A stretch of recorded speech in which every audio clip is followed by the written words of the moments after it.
لا ثانية واحدة، الكلام ده بجد؟ يعني اللي انا شفته ده بجد؟ يعني هل فعلا الزمالك استغل ان الاهلي اتعادل امبارح وكسب وكمان اربعة؟ ايه ده ايه ده ايه ده؟ ده الزمالك بتاعنا؟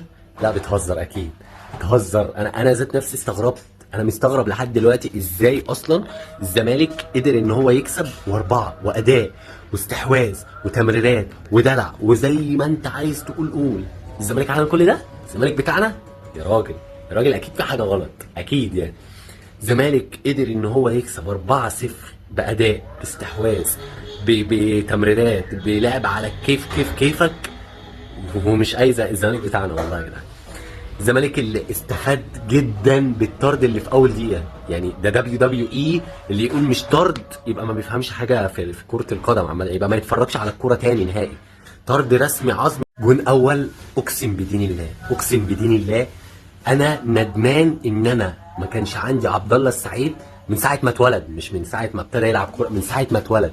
ده كنا ناخده دقيقه، يعني هو عنده سنه ولا سنتين كده يلعب معانا، يعني نتمتع من هو عنده سنتين. انا بصراحه زعلان على كميه السنين اللي ضاعت وعبد الله السعيد مش معانا فيها. عبد الله السعيد عمل اسيست لناصر منسي. الجمال، ايه الحلاوه والطعامه دي، اقسم بالله. ايه ده يا جدع، ده ايه ده؟ حرفيا كيف رآه، كيف شاهده، يعني بجد بجد ايه ده يا جدع ده إيه؟ احلى من الجون الاسيست. لا وطبعا ناصر منسي من ساعه ما هاجع على الاهلي وهو من ساعتها الواد يا عيني مهما نحاول نهدي فيه هو هيجان. فاحنا مش عارفين نعمل ايه عشان نوقف الهجان ده، مفيش حل. اكتفاش بواحد، قال لك واحد ايه، انا عايز ابقى هداف دوري. ايه واحد وشغل العيال دي؟ راح هوبا جاب التاني بعديها بخمس دقايق ويمكن اقل من 5 دقايق.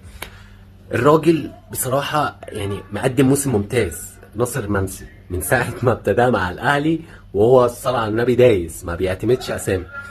بقى هداف دوري دلوقتي، والزمالك مركز تاني، نقطة يبقى مركز تاني بعد المصري ويبقى 9 بونت، ويستغل النقطة ديت يعني بالمناسبة إن الأهلي وقع، ودي من النوادر إن الزمالك كان يستغلها. دليل على كده الماتش اللي فات الأهلي وقع وتعادل، الزمالك راح خسر.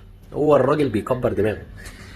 انا بصراحه في كام نقطه ايجابيه. طبعا الزمالك طالع بيهم من الماتش دوت ان هو كسبان 4 مستريح، لعيبته ما فيش حد فيها اتصاب من الاساسيين. عوده محمود حمدي الونش، ودي كانت اهم مرحله، ان الونش يرجع لنا.